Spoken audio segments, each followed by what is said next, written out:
বাড়ির পিছনের জায়গাটা আজও খালি পড়ে আছে। সেই কোন ছোট থেকে এই জায়গাটা এমনই পড়ে রয়েছে। এই জায়গার মালিক কে, সে কোনোদিন কেনই বা আসেনি জায়গাটা দেখতে, আমরা কেউই জানি না। আমাদের এই এত বড় পাড়ায় যেখানে পিন ফোটানোর মতো জমি পড়ে নেই, আর যেগুলো পড়েছিল সেখানে তৈরি হয়েছে বাড়ি আর নয়তো বিলাসবহুল অ্যাপার্টমেন্ট বা ফ্ল্যাট। পাড়ার বাচ্চাদের খেলার মতো কোনো মাঠ পর্যন্ত নেই। তাও এত বড় একটা জায়গা পড়ে থাকতেও ছোট থেকেই কোনো বাচ্চাকে দেখিনি এই জমিতে খেলার সাহস দেখিয়েছে বা এই জমির ভিতরে পা দিয়েছে। কিন্তু যদি বাচ্চারা এখানে খেলতে চাইতো, এই জায়গা হয়ে উঠতে পারত তাদের জন্য সব থেকে উপযোগী একটা প্লেগ্রাউন্ড।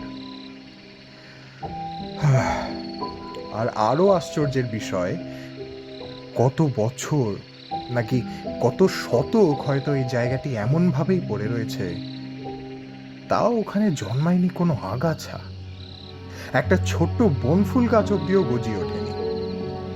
ভীষণ আশ্চর্যকর। জানালার ধারে একটা কফি কাপ হাতে দাঁড়িয়ে রয়েছে প্রণব। গত 3 দিনের লং জার্নি করার পর ভীষণ টায়ার্ড। সেই কোন ছোটবেলায় মা বাবার সাথে ও পাড়ি দিয়েছিল বিদেশে, তারপর কোনোদিন আর এই মুখ হওয়ার সুযোগ হয়নি ওর। তবে চলতি সময়ে কার্যত নানান কারণেই ওকে ফিরে আসতে হয়েছে নিজের মাতৃভূমিতে। মা বাবা কবেই মারা গেছেন। প্রণব তাদের হাত ধরে এই বাড়ি থেকে রওনা দিয়েছিল বটে, তবে একসাথে এইখানে আর ফেরা হয়নি। কিন্তু বিদেশ থেকেও একলা ফেরেনি। ওর সাথে এসেছে ওর বিবাহিতা স্ত্রী রুহিনা আর 7 বছরের এক শিশু পুত্র রেহান। মা বাবা গত হওয়ার পর কবে যে ওর নিজের এক ছোট্ট পরিবার তৈরি হয়েছে তাও বুঝে উঠতে পারেনি। তবে সচরাচর ছোট পরিবার সুখেরই হয়, কিন্তু ওর প্রতি দেবতা বাঁধ সেধেছে। প্রণবের একমাত্র পুত্র রেহান কথা বলতে পারে না। প্রথমবার যখন এমন দুঃসংবাদও পেয়েছিল, ওর মনটা দুঃখে ভেঙে পড়ে। তবুও সেই ছোট্ট হাত আর নিষ্পাপ 2 চোখ প্রণবকে শক্ত করেছে আরো বাঁচতে, এগিয়ে চলতে, আরো লড়াই করতে। প্রথম কয়েকটা দিন নির্দ্বিধায় কেটে গেল। পুরনো বাড়ি, মা বাবার স্মৃতি, নতুন চাকরি আর সংসার গুছিয়ে তুলতে। তবে বিপত্তি শুরু হলো কিছুদিন পর। একদিন হঠাৎ রাতে অদ্ভুত কিছু একটা টের পেল প্রণব। তখন গভীর রাত, পশ্চিমের খোলা জানালা দিয়ে ভীষণ মিষ্টি এক বাতাস প্রবেশ করছে ঘরের ভেতর। রুহিনা শুয়ে আছে প্রণবের পাশে। এমন সময় হঠাৎ ঘুম ভেঙে যায় প্রণবের। চারপাশ নিস্তব্ধ, শুধু দূরে কোথাও কুকুরের ডাক, আর তার সাথে ভেসে আসছে আরো একটা শব্দ, বাবা, বাবা। প্রণবেন চমকে ওঠে। ওর সারা শরীর ভীষণ ঘামতে থাকে। রেহান। প্রণব বিছানা থেকে নেমে ছুটে যায় পাশের ঘরে। রেহান গভীর ঘুমে, নিস্তব্ধ, নিঃশব্দ। কিন্তু কিন্তু শব্দটা তো স্পষ্ট ছিল। প্রণব ভীষণ ভয়ে হাঁপাতে থাকে। একটা ছোট্ট বাচ্চার কণ্ঠ বাবা বাবা করে ডাকছিল আমায়। আমি আমি স্পষ্ট শুনতে পেয়েছি, কিন্তু কিন্তু কি করে সম্ভব? তবে পরের রাতেও একই ঘটনা, আর তার পরের রাতেও এক। তবে এবার শব্দটা যেন একটু স্পষ্ট, আলো একটু কাছে। প্রণব বুঝতে পারছিল না এই ডাকটা কার, কারণ এই বাড়িতে রেহান ছাড়া আর কোনো বাচ্চা নেই, আর রেহান কথা বলতে পারে না। তাহলে এই অজ্ঞাত বাবা ডাক কার? এমন চলতে থাকে প্রায় 1 মাস। প্রত্যেক রাতে রেহানের ঘুম হয় না। বারবার সেই অজ্ঞাত বাবা ডাক প্রণবের ঘুম কেড়ে নিয়েছে। প্রণবের মনে এক বিপদের আশঙ্কা জাগতে থাকে। এমন একদিন মাঝরাতে বিছানায় শুয়েছিল প্রণব। পরপর অনেকগুলো রাত না ঘুমিয়ে ওর শরীর মন কিছুই শান্ত নেই। আর ঠিক এমন সময় সেই অজ্ঞাত বাবা ডাক আবার শুনতে পায় প্রণব। বিছানায় ধরফর করে উঠে বসে ও, কিন্তু এবার সেই ডাক একলা নয়। প্রণব শুনল রুহিনা ওকে ডাকছে বাইরে থেকে। এসো এসো। তবে আশ্চর্যের বিষয়, রুহিনা ওর পাশেই শুয়ে আছে। তাহলে এই ডাক কার? এসো প্রণব আশেপাশে মুখ ঘুরিয়ে সেই ডাকের উৎস খুঁজে বার করলো। ডাকটা আসছে পূর্বে সেই ফাঁকা জমির দিক থেকে। প্রণব ধীরে ধীরে বিছানা থেকে নামলো। তারপর আস্তে আস্তে জানলার কাছে গিয়ে দাঁড়ালো। বাইরে ভীষণ অন্ধকার, সেরকম কিচ্ছু স্পষ্ট দেখা যাচ্ছে না। আকাশে টিম টিম করতে থাকা তারাগুলো যেন প্রণবের দিকে তাকিয়ে হাসছে। তবে এবার হঠাৎও দেখলো সে খালি জমির মাটি থেকে যেন উঠে আসছে শত শত হাড় কঙ্কাল। ওর বুকের রক্ত যেন হিম হয়ে গেল। প্রণব সেদিকে ভালো করে চোখ মুছে আবার তাকালো। হ্যাঁ, ও ভুল দেখেনি।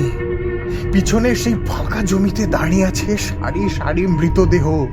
শত শত হাজার হাজার মাটির নিচ থেকে উঠে এসেছে তারা। তাদের চোখ জ্বলছে, শরীর থেকে যেন পচে গলে পড়ছে মাংস। তারা সবাই তাকিয়ে আছে প্রণবের বাড়ির দিকে। ঘটনার আকস্মিকতায় প্রণব ভীষণ চমকে যায়। তারপর নিজেকে সামলে প্রণব তাকায় ওর বাড়ির দরজার দিকে। আর সেদিকে তাকাতেই ওর মাথায় যেন বজ্রাঘাত পড়ল। ছোট্ট রেহান দরজার ওপারে দাঁড়িয়ে সেই মাংসবিহীন মৃতদেহের দিকে ইঙ্গিত করে ডাকছে। তাদের দিকে তাকিয়ে খিলখিল করে হাসছে। প্রণব যেন এক মুহূর্ত আর দাঁড়াতে পারল না। সে সময় নষ্ট না করে দৌড়ে গেল নিচের দিকে। তবে নিচে যেতে প্রণব দেখল সেখানে কেউ নেই, না রেহান, না কোনো মাংসবিহীন মৃতদেহ। কিন্তু তার থেকেও বড় বিষয়, রেহান গেল কই? প্রণব আবার ছুটল রেহানের ঘরের দিকে। ছুটে গিয়ে দরজা খুলতেই ও দেখল রেহান ঘরের ভেতরে অকাতরে ঘুমাচ্ছে। বাইরেও কিচ্ছু নেই, খালি জমি যেমন পড়েছিল তেমনই আছে। প্রণব মাথা নিচু করে একটা দীর্ঘশ্বাস নিল। তবে এরপর থেকে শুরু হলো অদ্ভুত সব ঘটনা ওদের বাড়িতে। হঠাৎ করে জিনিসপত্র পড়ে যাওয়া, রাতে হঠাৎ কোনো হাওয়া ছাড়াই দরজা ভীষণ শব্দ করে খুলে যাওয়া, আয়নায় কেমন যেন সব অচেনা ছায়া দেখতে পাওয়া। তবে প্রণবের ধৈর্যের সীমা ভাঙল একদিন বিকেল বেলা। প্রত্যেক দিনের মতো আজও রুহিনা বিকেলের চা বানাতে কিচেনে গেছিল। প্রণব ডাইনিং রুমে বসে অফিসের কিছু ফাইলস দেখছে, আর রেহান প্রণবের সামনে বসে খেলছে। এমন সময় হঠাৎ কিচেন থেকে রুহিনার বিভৎস চিৎকার চেঁচামেচির শব্দ শোনা গেল। প্রণব হাতের সব ফাইল ফেলে সেই দিকে, কিন্তু কিচেনের সামনে দাঁড়িয়ে ওর রক্ত হিম হয়ে গেল। রুহিনার শাড়িতে আগুন লেগে গেছে। ভীষণ ভয়ে আতঙ্কে সে চেঁচাচ্ছে। প্রণব এক মুহূর্ত নষ্ট না করে ছুটে গিয়ে ঘর থেকে একটা কম্বল এনে রুহিনাকে চেপে ধরল। জাস্ট একটুর জন্য বেঁচে যায় রুহিনা। প্রণব ডাক্তার ডাকলো, কিন্তু রুহিনাকে চেক আপ করে কিছু মেডিসিন আর রেস্ট নিতে বলে চলে গেলেন। কিন্তু প্রণবের মাথায় চলছে আরো এক প্রশ্ন।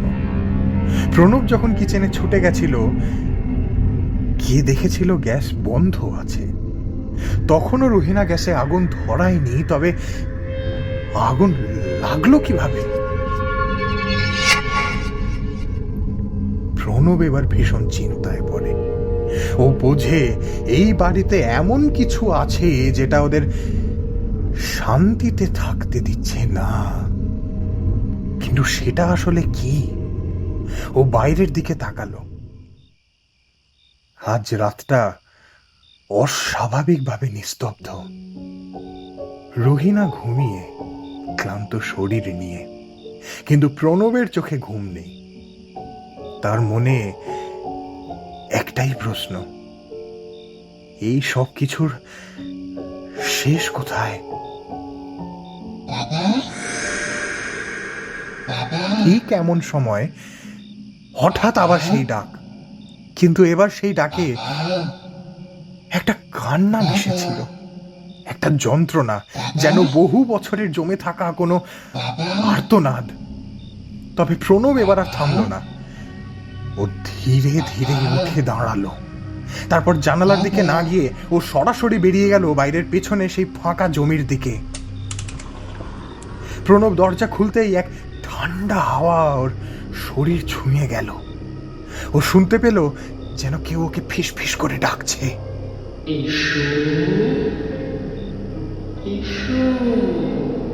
প্রণব ধীরে ধীরে এগোতে লাগলো সেই ফাঁকা জমির দিকে। তবে ও বুঝলো ওর প্রতিটা পা যেন ভারী হয়ে উঠছে।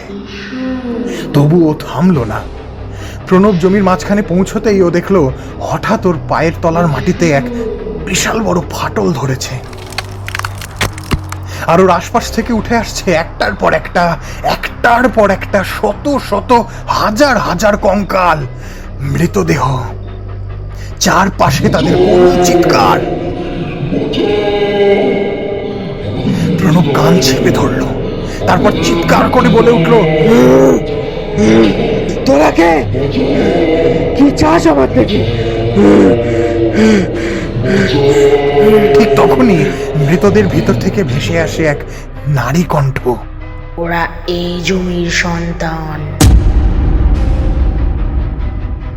ধীরে ধীরে অন্ধকার চিরে সামনে এগিয়ে এলো এক ভয়ঙ্কর রূপসী নারী। প্রণব দেখলো তার দুই চোখ জ্বলন্ত অঙ্গারের মতো, চুল এলোমেলো, ঠোঁটে বিকৃত হাসি। প্রণব তাকে ইঙ্গিত করে জিজ্ঞেস করলো, কে তুমি? কি চাও? কেন আমাদের এত বিপদে ফেলছো?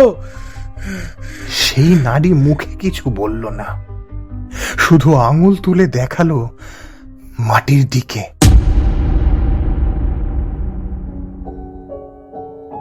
তারপর প্রণবকে বলল, এই জায়গা ওই বাড়ির জায়গা। এইগুলো এক সময় ছিল একটা ছোট গ্রামের অংশ। ছোট ছোট অনেক ঘর বসতি ছিল এইখানে। তবে এত বড় একটা জায়গা কিছু গরিব মানুষদের জন্য ছেড়ে দিতে চায়নি কয়েকটা শয়তানের বাচ্চা। তারা প্রত্যেক দিন আমাদের এই জমি ছেড়ে দিতে বলে, কিন্তু আমরা যেতাম কই। তাই সবাই প্রতিবাদ জানিয়েছিলাম, কিন্তু আমাদের কান্না প্রতিবাদ কেউ শোনেনি। এক রাতে বেরোনোর সব পথ বন্ধ করে কিছু শয়তান আমাদের বাড়িগুলোয় আগুন ধরিয়ে দেয়। জ্যান্ত পুড়ে মরতে হয় আমাদের সবাইকে। তখন থেকে এই জায়গা একটা জীবিত শ্মশানের মতো ছিল। পরে সেই লোকটা নিজের পরিবার নিয়ে পালিয়ে যায় বাইরে। আমরা কিছু করতে পারি না তার। তুই জানতে চাস সেই লোকটা কে ছিল? প্রণব চুপচাপ কোনো কথা না বলে শুধু ঘাড় নাড়ালো। সেই নারী এক হিংস্র হুঙ্কার দিয়ে বলে উঠল, তোর বাবা আমাদের সবাইকে পুড়িয়ে মেরেছিল সেই রাতে। তারপর সেই শয়তানের বাচ্চা পালিয়ে যায়। প্রণবের মাথায় যেন বজ্রাঘাত ভেঙে পড়ল। ও চেঁচিয়ে উঠল, না না না। সেই নারী এবার হেসে উঠল। তারপর প্রণবকে বলল, দেখতে চাস সেই দিনের রাতে কি হয়েছিল? প্রণব দাঁড়িয়ে রয়েছে। ও কিচ্ছু বুঝতে পারছে না। ওর সামনে দাঁড়িয়ে থাকা সেই নারী প্রণবের দিকে ধীরে ধীরে এগিয়ে এলো। তারপর ওর মাথার দুদিকে নিজের দুই হাত ধরল। প্রণব যেন হারিয়ে গেল কোনো এক স্বপ্নের গহীনে। ও দেখলো আশেপাশে অনেক মানুষ চেঁচাচ্ছে, বাঁচাও বাঁচাও করে তারা চিৎকার করছে। কত ঝুঁকির মতো বাড়ি দাউ দাউ করে আগুনে পুড়ছে, আর তাদের থেকে দূরে দাঁড়িয়ে রয়েছে একটা লোক। তার পরনে স্যুট প্যান্ট, হাতে জ্বলন্ত সিগারেট। সে পাগলের মতো হাসছে। প্রণব বুঝলো, হ্যাঁ, এটা ওর বাবা। ও চেঁচিয়ে উঠল, না না।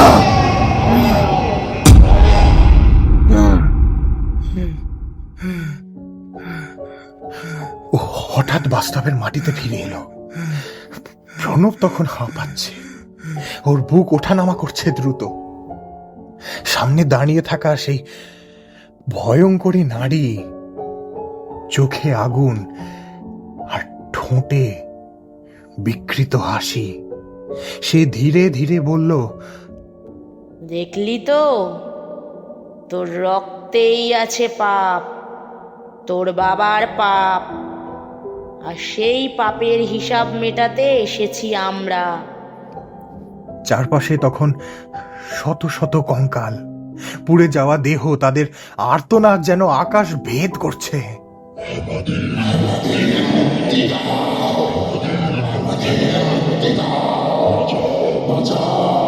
প্রণব কাঁপতে কাঁপতে মাটিতে বসে পড়ল। মাথা নিচু করে চোখ দিয়ে তার জল গড়িয়ে পড়ছে। আমি জানতাম না, আমি কিছুই জানতাম না। আমি তো তাদের মতো না।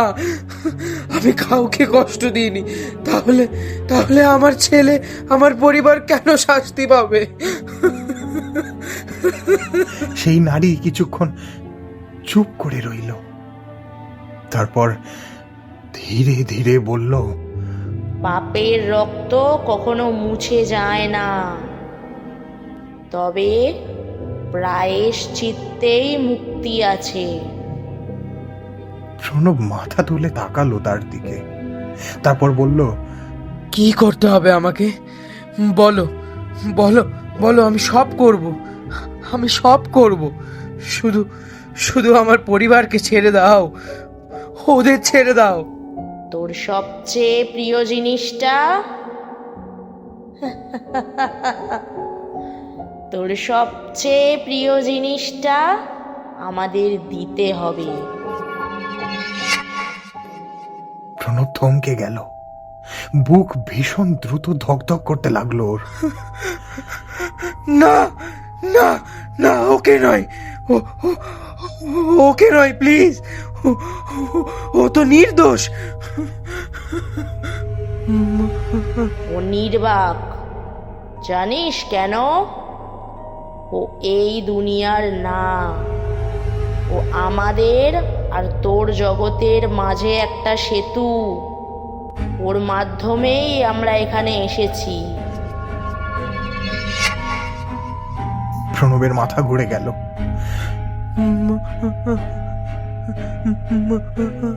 মানে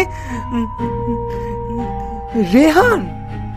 নারী মাথা নেড়ে বলল, ও জন্ম থেকেই আমাদের ছোঁয়া নিয়ে এসেছে। আর তুই এখানে ফিরে আসার পর আমাদের পথ খুলে গেছে। ঠিক তখনই পিছন থেকে একটা ছোট্ট কণ্ঠ ভেসে এলো, প্রণবের শরীর যেন কেঁপে উঠল। ও ও ধীরে ধীরে ঘুরে দাঁড়ালো আর দেখলো রেহান দাঁড়িয়ে আছে, কিন্তু তার চোখ দুটো জ্বলছে আগুনের মতো। ও ধীরে ধীরে এগিয়ে আসছে, মুখে একটা অদ্ভুত হাসি। প্রণব ছুটে গিয়ে রেহানকে জড়িয়ে ধরলো। না না না, তোকে আমি কিছু করতে দেবো না। না না বাবা, তুই তুই তুই তুই চল চল চল, আমরা চলে যাবো। চল, আমরা চলে যাবো, আমরা অনেক দূর চলে যাবো। চল চল। তবে ওর পা যেন আটকে গেছে। প্রণব সামনে এগোতে পারছে না, কিচ্ছু করতে পারছে না। প্রণব চেঁচিয়ে উঠল, রুহিনা, রুহিনা। তবে রুহিনা গভীর ঘুমে আচ্ছন্ন। প্রণব বুঝলো এইখান থেকে ওর বেরোনো আর সম্ভব নয়, কিন্তু রেহানের কোনো ক্ষতিও হতে দেবে না। প্রণব শেষবারের মতো রেহানের কপালে একটা চুমু খেলো, তারপর রেহানকে ছুঁড়ে দিল বাড়ির ডাইনিং এর দিকে। প্রণবের চোখ ভিজে এলো। হঠাৎ পায়ের তলার মাটিতে একটা বিশাল ফাটল ধরলো, আর সেখান থেকে বেরিয়ে আসতে থাকলো ভীষণ আগুনের শিখা। প্রণব সেই আগুনে দাউ দাউ করে পুড়ছে।